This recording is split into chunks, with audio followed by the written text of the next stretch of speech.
Hey SOCO family, Paperboy is back again, and today I'm going to do another response to a person who, like in the clip we just watched, was out for the count and got back up.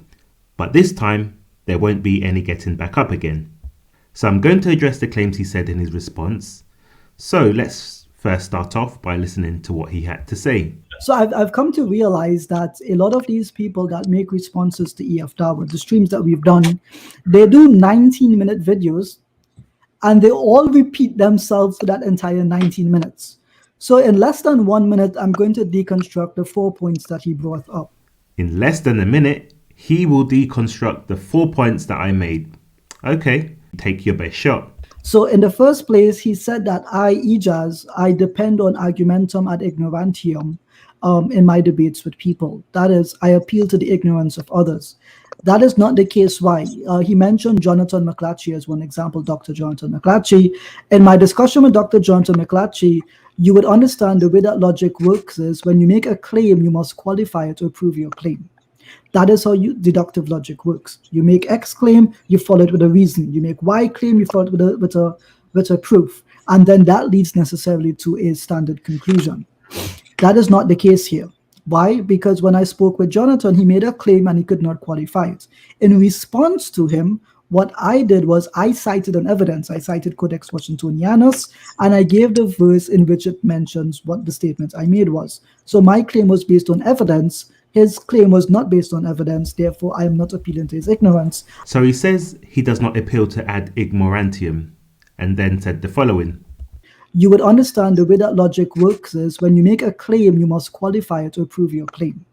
That is how deductive logic works. You make X claim, you follow it with a reason. You make Y claim, you follow it with a proof. And then that leads necessarily to a standard conclusion. Well, Ijaz, it seems like you do not know how logic works yourself, because the first rule of logic is you have to first get the facts and the premise of your point right. What was discussed here had nothing to do with Codex Washingtonianus, which contains the Gospels. The context of the conversation I mentioned was about 1 Corinthians 15. So let's have a listen to what was actually said and not according to Ijaz's deluded imagination. I was disappointed in watching the first video that you did on the crucifixion, that you spent a lot of time dealing with some of the secular historians, Tacitus, Josephus, when really that's not the meat and potatoes of the case for the crucifixion or the historicity of Jesus of Nazareth. In biblical scholarship, the meat and potatoes is, of course, the primary sources which we have in the New Testament. So I want to deal with one example from the New Testament, and that is in 1 Corinthians chapter 15, which is one of the letters of Paul that he wrote from Ephesus in the early to mid-50s of the first century. And he says from verse 3 through 8, "For I delivered to you as of first importance what I also received, that Christ died for our sins in accordance with the scriptures, that he was buried, that he was raised on the third day in accordance with the scriptures, and that he appeared to Cephas, then to the 12. Then he appeared to more than 500 brothers at one time, most of whom are still alive, though some have fallen asleep. Then he appeared to James and to all the apostles. Last of all, as to one untimely born, he appeared also to me." So let's apply the use of logic here as defined by Ijaz. Here Jonathan makes a claim. He bases this claim upon a primary source as evidence, which is the letter of Paul to the church in Corinth. He follows with a reason to support his conclusion. Simple. So let's continue. And so when we're evaluating the historicity of the crucifixion question, we have to come to adjudicate how was it that Paul came to claim that Jesus had in fact been crucified? What best explains that fact? So the competing hypotheses, I think, which are on the table are that that Paul made it up, he deliberately lied about it, or that he was honestly mistaken, he'd received phony information, for instance, or that this is some later interpolation to the text. You'd have to make a case for that, or that in fact he claims it because Jesus really was crucified and indeed was raised from the dead. So which of these alternatives would you subscribe to? I mean, obviously Paul was someone who was personally acquainted with Jesus' brother and with Jesus' closest disciple Peter, and so he was in a position to be in the know as to what was being claimed and asserted by by Peter and James and the 12 apostles, etc. So how would you explain the origins of Paul's assertion of the crucifixion of Christ? Jonathan, if you could just answer me briefly, what is the date for those manuscripts of 1 Corinthians 15 that you're appealing to? Well, the book of 1 Corinthians was written in the early to mid 50s AD from Ephesus. But what is the earliest manuscript that you have on that? I don't know. I'm not a textual critic. I don't have that at my fingertips. So P46 is from the 3rd century. I'm actually looking here in my NA 28, and some of the variants used in Paul's letter actually comes from Sinaiticus II character. Okay. Which, let me just finish my response, Jonathan. As you would understand, I did not interrupt you when you were speaking. You can at least offer me the common decency there. I look here at Aleph 2, which will be from the 7th century. So when you say that Paul wrote this, what recension or what version of Paul's work are you appealing to historically that you can validate? So instead of answering Jonathan's question and responding accordingly using the laws of logic which he himself defined, Ijaz's response was to ignore a perfectly legitimate question and take us straight into the twilight zone with his answer that goes into ad ignorantium. So let's listen to Ijaz's statement again. Jonathan, if you could just answer me briefly, what is the date for those manuscripts of 1 Corinthians 15 that you're appealing to? Well, the book of 1 Corinthians was written in the early to mid 50s AD from Ephesus. But what is the earliest manuscript that you have on that? I don't know. I'm not a textual critic. I don't have that at my fingertips. So P46 is from the 3rd century. I'm actually looking here in my NA 28, and some of the variants used in Paul's letter actually comes from Sinaiticus II character. So again, we see how he totally avoids the question of what hypothesis he subscribes to, so Jonathan can deduce his reasoning for his conclusion. But he takes Jonathan on a tangent, asking what is the earliest manuscript we have, and then goes on to say the earliest manuscript is P46 from the 2nd century. But what is the relevance of this question if he is not appealing to ad ignorantium? By diverting the focus to which recension Jonathan is appealing to is totally irrelevant to the discussion. Why? Because Ijaz, like all scholars, know that the text of 1 Corinthians is stable, with no significant variants that affect the creed that Paul refers to regarding the death of Jesus. So Ijaz, let me ask you, so it is clear to the audience, what bearing does the recension Jonathan is appealing to have on the claim that he makes of Corinthians being an evidence for the crucifixion? And the second question is, are there any variants for 1 Corinthians 15, 3-5 that would cause us to doubt the validity of this statement, the stability of the text, or the authorship being attributed to Paul, which was confirmed by internal evidence and Clement of Rome? When we look at 1 Corinthians 15:3, we see scholars like James D.G. Dunn in his book Jesus Remembered say that we can be entirely confident that this tradition was formulated within months of Jesus' death. Atheist scholar Gerd Ludemann states, the elements in the tradition are to be dated to the first 2 years after the crucifixion of Jesus, not later than 3. The formulation of the appearance traditions mentioned in 1 Corinthians 15, 3-8 falls into the time between 30 to 33 CE. Atheist scholar Richard Carrier, when discussing the dating of this creed, he says, there is no refutation of this claim, other than maybe possibly it originated later, which is the fallacy of possibiliter ergo probabiliter. It is possible, therefore it is probable. In fact, the evidence for this creed, dating to the very origin of the religion, is amply strong, and there is no reasonable basis for claiming otherwise. And this is why we see Jonathan tries to interject and identify what point Ijaz is trying to make by bringing up the question of which recension he's appealing to. I look here at Aleph 2, which will be from the 7th century. So when you say that Paul wrote this, what recension or what version of Paul's work are you appealing to historically that you can validate? So remember, This point in the discussion was about using the New Testament and Paul's letter as a witness to the crucifixion. Now, Ijaz knows the date of the earliest manuscript, and in trying to sound smart, says that some of the variants in Paul's letter come from Sinaiticus, and then asks what version of Paul's work he is appealing to, which Jonathan can historically validate. So when Ijaz makes this statement, there are two possibilities.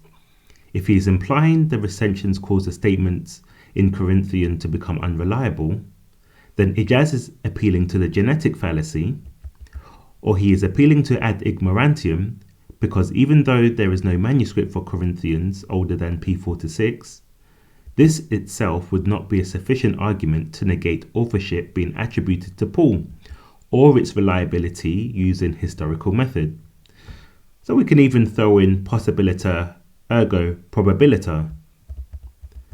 This is why the scholarly consensus on the creed is so adamant it's a historical statement. So Ijaz, which option are you appealing to?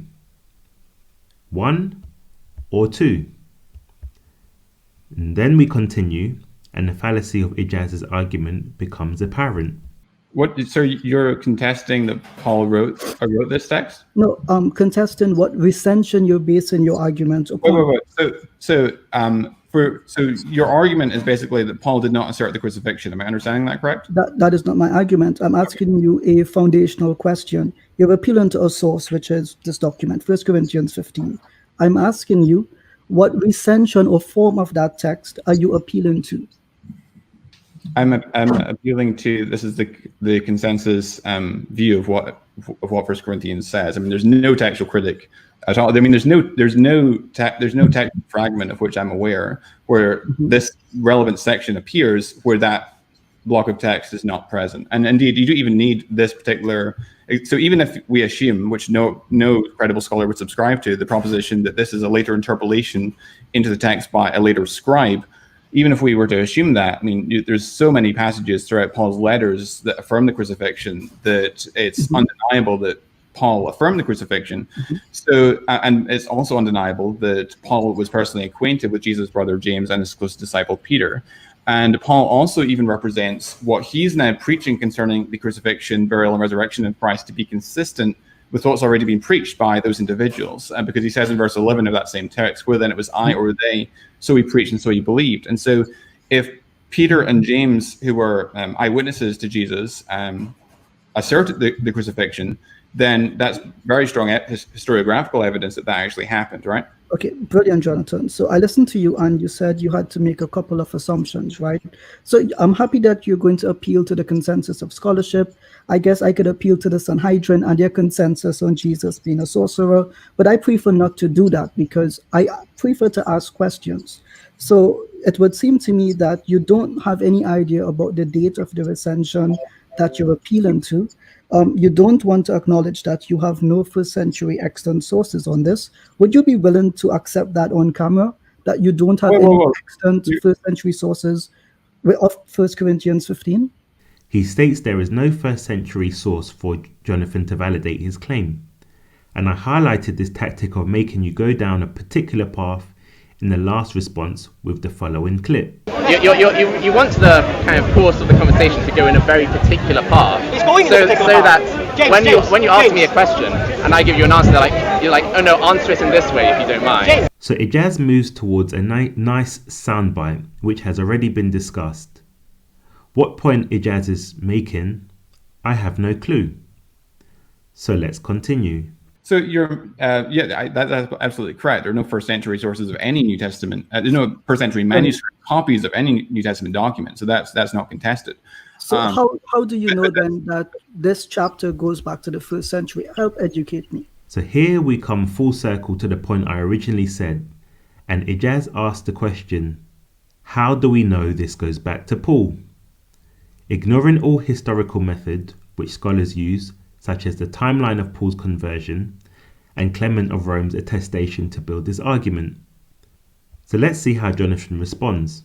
You're equivocating two things. You're equivocating the original autograph and what the original autograph said and the manuscript copies of that original autograph. Obviously, we don't still have the original autograph, But the discipline of textual criticism is attempting to determine what the original manuscript said. And I don't know of any scholar that would assert that 1 Corinthians 15 was an interpolation into the text of 1 Corinthians.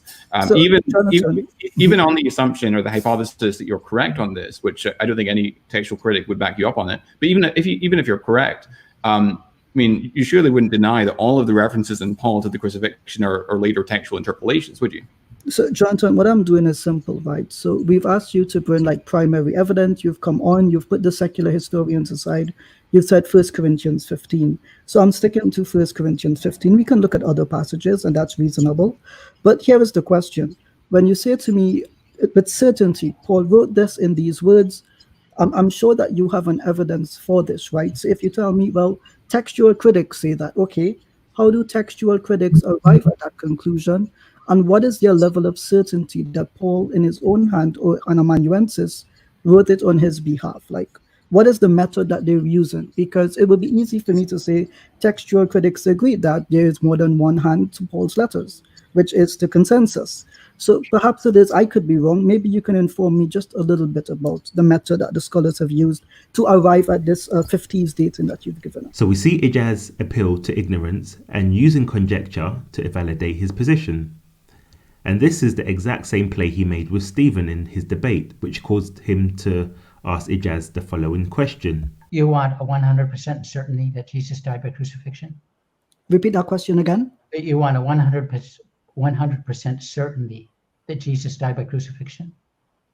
I think using probability, it's a high probability that he would have been killed. But as I mentioned in my opening statement, when historians look at continuities in regards to probabilities, they actually point out that things could be outside of the scope of continuities. And therefore, just because something is highly probable does not mean that it is fully possible and therefore absolute. And this is why barring absolute evidence, which doesn't exist for pretty much all historical events of antiquity and beyond, we go with the historical method that Ijaz seems to go in the other direction and appeal for absolute evidence. Let's look at this following clip that proves my exact point. When Mike discusses the historical evidence. There is no smoking gun for the historical crucifixion of Jesus. There are cumulative cases based on pieces, just like any fact of ancient history. Okay, so these are my 8 points of evidence. Number one, and we can go through them. Number one, because these are independent records, whether they're eyewitness, even hearsay is a point of historical criterion used to discover what's historical and what's not. Now look at those 3 stooges put up their thumbs when Mike says there is no smoking gun for the crucifixion. And then the donkey Ijaz says Alhamdulillah. What a scam. You wouldn't even find this shoddy level of scholarship from an online university based in Timbuktu. And this is why scholars such as Gerd Ludemann wrote, Jesus' death as a consequence of crucifixion is indisputable. And Professor Bar Ehrman wrote, one of the most certain facts of history is that Jesus was crucified on the orders of Pontius Pilate.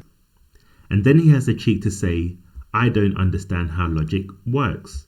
Unless for argument's sake, say Paul used an amanuensis, it still doesn't disprove the claim made in 1 Corinthians 15:3 that Jesus died. So Ijaz, maybe if you stop going down this slippery slope and engage in some proper scholarship, maybe you might just develop a plausible historical methodological approach.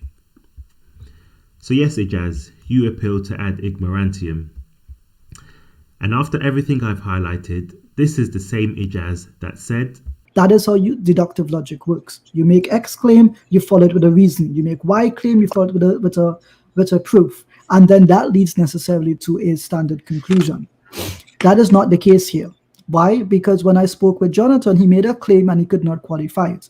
In response to him, what I did was I cited an evidence. I cited Codex Washingtonianus, and I gave the verse in which it mentions what the statement I made was. So my claim was based on evidence. His claim was not based on evidence. Therefore, I am not appealing to his ignorance. I am appealing to my evidence. So fundamentally, Toilet Paperboy, you don't understand how logic works. So now this has been addressed. Let's listen to his next point. The second case, he played a clip where I paused and I asked my interlocutor at that debate, Stephen Atkins, to clarify a question he had asked me. Toilet Paperboy said because I paused to ask him a question, I was stuttering. No, pausing to think is not something negative. I rather answer a question honestly than answer immediately and respond to the wrong question. So I want you to understand here, his criticism of me is that I pause to think, clarify, and then answer. That goes to tell you what his apologetics is like. That involves no thinking or no pause of thought.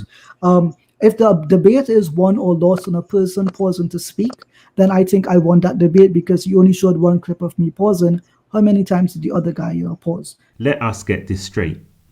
The only reason you started pausing is because Stephen got you busted. You probably weren't expecting that question. And I admit, I do agree with you in this case. You did not lose the debate because you paused. You lost the debate when you said. So using the historical method based on the principle of continuities, scholars would generally say that it is more probable than less probable that he died. Okay, what is your position on that then? My position that it is probable, as is the position of all scholars. You're in a debate called Was Christ Crucified? And then you end up saying it was probable that he died in accordance with scholars. The same scholars who say this is an indisputable fact of history. So what was the point of the debate? So brothers, grill me on my method, my preparation, what was it like? Because I want people to know that we don't sit around all day playing FIFA or watching Liverpool, a really horrible team play, That's Henderson with the effort. Oh! Absolutely magnificent strike from Liverpool's captain. Simply unsavable. It's 2-0 to Liverpool at Stamford Bridge. It's dreamland. So it does. I want to ask, a couple of days ago, you were saying your preparation. Did you say you were reading up to 2,000 pages? 2,000 pages a day. 2,000 pages a day. 2,000 pages a day. Guys, imagine reading 3,000 pages a day to end up blowing up your own argument in one question. How embarrassing. How pathetic. And then, for some reason, we later see you nodding your head when Dr. Imran said the crucifixion should only be argued on a theological ground. We understand this is a narrative that you believe theologically, but there's no historical background and foundation for this.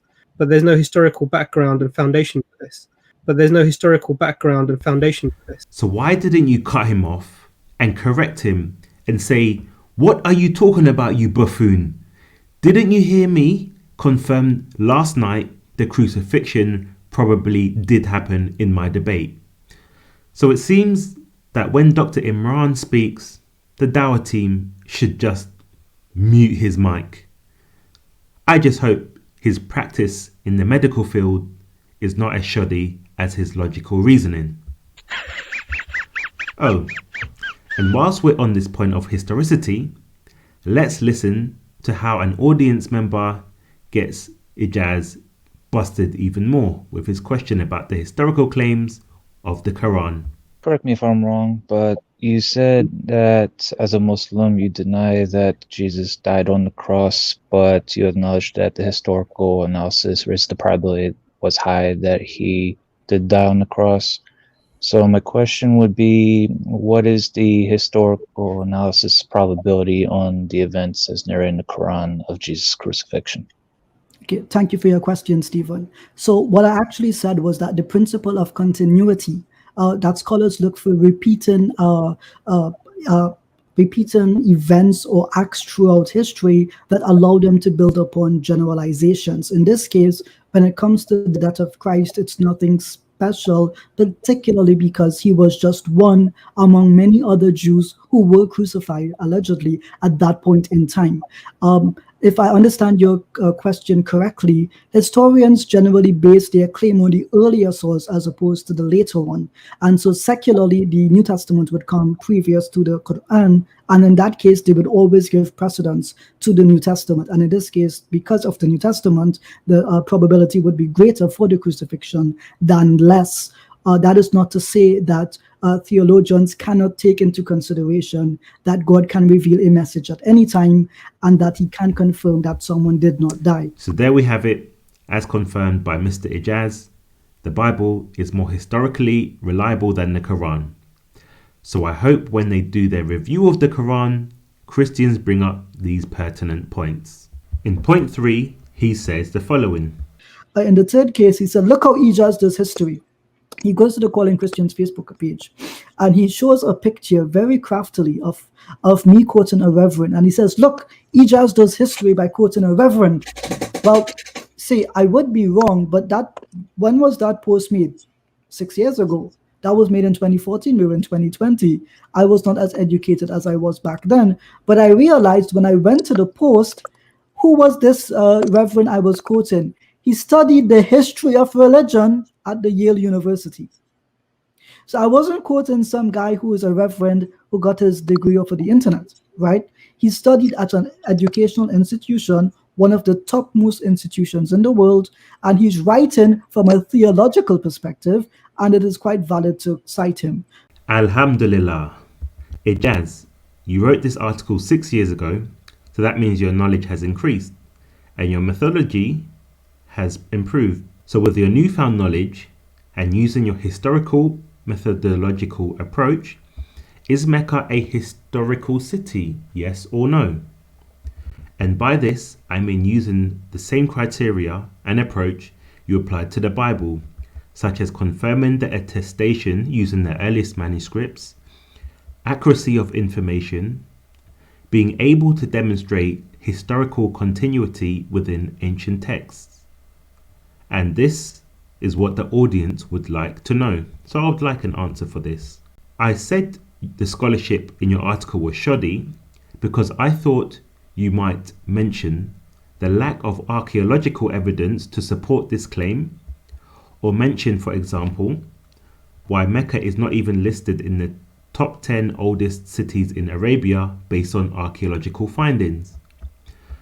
Or maybe you would have explained why none of the local civilizations such as the Sabaeans, the Dedans, or the Kedarians never mention Mecca as a revered city in their inscriptions of Arabian history, or why any 5th or 6th century historians never mention it. So, in regards to the article, Ijaz gives us scholarly citations who cite the same two pieces of evidence. So I was just wondering, how do they authenticate their statements? I brought up the Reverend because he seems to be the deciding factor in Ijaz's argument.